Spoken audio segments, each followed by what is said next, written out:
আল্লাহ যার জন্য যা মঙ্গল তাই ইনশাল্লাহ করবে। ধন্যবাদ।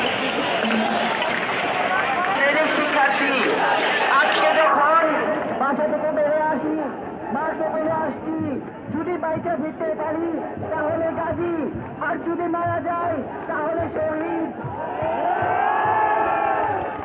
অস্ত্র হিসাবে আমার আর আমার বোনের মা কি দিয়ে দিতে জানেন? বেলুন আর তক্তা দিয়ে দিতে। রাজপথ ছাড়বো না, যুদ্ধ করবোই, দেশ স্বাধীন করবোই। আজকে এই দাওয়াই হচ্ছে আমার অস্ত্র। আবু সাইদ ভাইয়ের হাতের লাঠি যদি অস্ত্র হয়, তবে এই দাওয়াই হলো আমার অস্ত্র। সবাই নিচে নামেন, দয়া করে।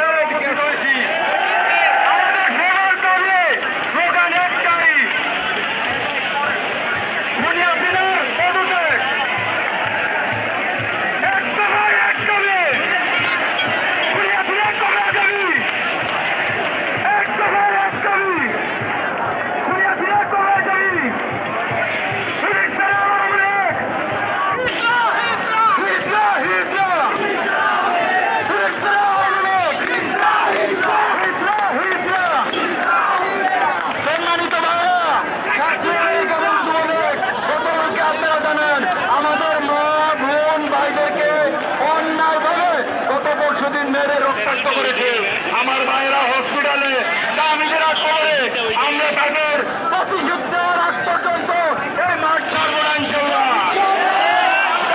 আপনারা সবাই আছেন না আমাদের সাথে? রক্ত থাকার আগ পর্যন্ত শেখ হাসিনাকে ক্ষমতা থেকে নামিয়ে ছাড়বো ইনশাল্লাহ। সকলের সুস্বাস্থ্য দীর্ঘায়ু কামনা করে এবং আন্দোলন সংগ্রামে আমাদের সাথে থাকার জন্য ধন্যবাদ জানিয়ে আমার সংক্ষিপ্ত বক্তব্য শেষ করছি।